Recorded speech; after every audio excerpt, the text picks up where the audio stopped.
ये कहानी एक सच्ची घटना पर आधारित है और ये घटना मेरे साथ करीब 6 साल पहले हुई थी। उस समय मैं कॉलेज में पढ़ता था और गर्मियों की छुट्टियों में अपने मामा के गांव गया हुआ था। वो गांव शहर से काफी दूर था। चारों तरफ खेत, जंगल और बहुत कम घर। गांव में पहुंचते ही मैंने एक अजीब बात नोटिस की। मामा के घर के ठीक पीछे थोड़ी दूरी पर एक पुराना और टूटा हुआ मकान था। दीवारें काली पड़ चुकी थीं, खिड़कियां टूटी हुई थीं और दरवाजा आधा झुका हुआ था। मैंने मामा से पूछा, मामा, उस घर में कौन रहता है? मामा ने तुरंत मेरी तरफ देखा और बोले, उस घर के बारे में पूछना भी मत और रात में उधर जाने की कोशिश भी मत करना। उनकी आवाज में डर साफ सुनाई दे रहा था, लेकिन मुझे लगा कि शायद वो मुझे बस डराने की कोशिश कर रहे हैं। गांव के कुछ लड़कों से जब मैंने उस घर के बारे में पूछा तो उन्होंने बताया कि करीब 20 साल पहले उस घर में एक परिवार रहता था। उस परिवार में एक आदमी, उसकी पत्नी और उनकी छोटी बेटी रहती थी। कहते हैं कि एक रात उस घर में अचानक आग लग गई। जब गांव वाले आग बुझाने पहुंचे तो घर के अंदर से सिर्फ उस आदमी की लाश मिली, लेकिन उसकी पत्नी और बेटी कभी नहीं मिली। कुछ लोग कहते हैं कि वो जलकर राख हो गई और कुछ कहते हैं कि उनकी आत्माएं आज भी उस घर में भटकती है। उस दिन के बाद गांव का कोई भी आदमी उस घर के पास नहीं जाता। लेकिन सच कहूं, मुझे इन सब बातों पर बिल्कुल विश्वास नहीं था और शायद यही मेरी सबसे बड़ी गलती थी। एक रात करीब 12 बजे मैं छत पर बैठा फोन चला रहा था। तभी अचानक मेरी नजर उस पुराने घर की तरफ गई। उस घर की ऊपरी खिड़की में हल्की सी रोशनी दिखाई दे रही थी। मैं हैरान हो गया। मैंने सोचा, अगर वो घर सालों से खाली है तो फिर अंदर रोशनी कैसे हो सकती है? मेरी जिज्ञासा बढ़ती जा रही थी। मैं धीरे धीरे छत से उतरा और बिना किसी को बताए उस घर की तरफ चल पड़ा। जैसे जैसे मैं उस घर के पास पहुंच रहा था, एक अजीब सी ठंडी हवा चलने लगी। चारों तरफ बिल्कुल सन्नाटा था। जब मैं घर के दरवाजे तक पहुंचा तो देखा कि दरवाजा थोड़ा सा खुला हुआ था। मैंने धीरे से उसे धक्का दिया।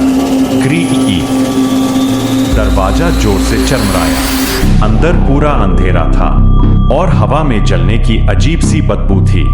मैंने मोबाइल की टॉर्च ऑन की और अंदर कदम रखा। जैसे ही मैं अंदर गया, मुझे ऊपर से किसी के चलने की आवाज सुनाई दी। ठक ठक ठक। मेरा दिल जोर जोर से धड़कने लगा, लेकिन अब तक मैं आधा अंदर आ चुका था, इसलिए मैंने हिम्मत करके सीढ़ियों की तरफ बढ़ना शुरू किया। सीढ़ियां पुरानी और टूटी हुई थीं। हर कदम पर वो चरमराने की आवाज कर रही थीं। जैसे ही मैं ऊपर पहुंचा, अचानक वो चलने की आवाज बंद हो गई। पूरा घर एकदम शांत हो गया। इतना शांत कि मुझे अपनी सांसों की आवाज भी सुनाई दे रही थी। तभी अचानक मेरे पीछे से किसी ने बहुत धीरे से कहा, तुम यहां क्यों आए हो? मेरे पूरे शरीर में सिहरन दौड़ गई। मैंने तुरंत पीछे मुड़कर देखा, लेकिन वहां कोई नहीं था। अब मुझे सच में डर लगने लगा था। मैं जल्दी से नीचे जाने ही वाला था, तभी सामने वाले कमरे का दरवाजा अपने आप धीरे धीरे खुलने लगा। क्रीक। उस कमरे के अंदर वही हल्की रोशनी थी जो मैंने बाहर से देखी थी। डरते डरते मैं कमरे के अंदर गया। कमरा लगभग खाली था। सिर्फ एक पुराना आईना दीवार के सहारे रखा हुआ था। मैंने टॉर्च उस आईने की तरफ घुमाई और जैसे ही आईने में देखा, मेरे पीछे एक छोटी लड़की खड़ी थी।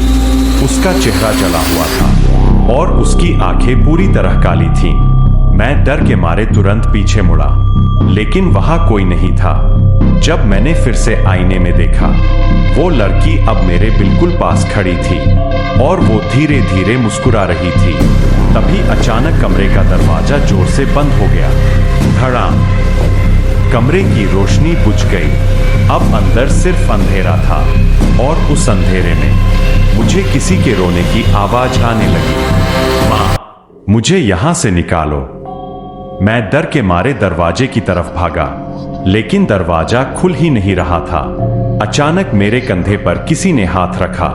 मैंने धीरे से पीछे देखा और जो मैंने देखा उसके बाद मेरी चीख निकल गई।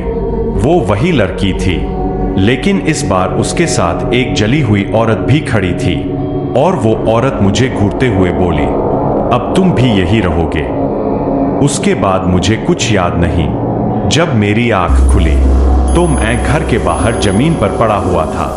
सुबह हो चुकी थी और मामा मुझे हिलाकर उठा रहे थे। उन्होंने बताया कि गांव के कुछ लोगों ने मुझे उस घर के बाहर बेहोश पाया था। उस दिन के बाद मैंने उस घर की तरफ कभी वापस देखने की भी हिम्मत नहीं की। लेकिन आज भी जब कभी रात को 12 बजे के आसपास मेरी नींद खुलती है तो मुझे ऐसा लगता है कि कोई मेरे कान में धीरे से फुसफुसा रहा है, तुम वापस कब आओगे?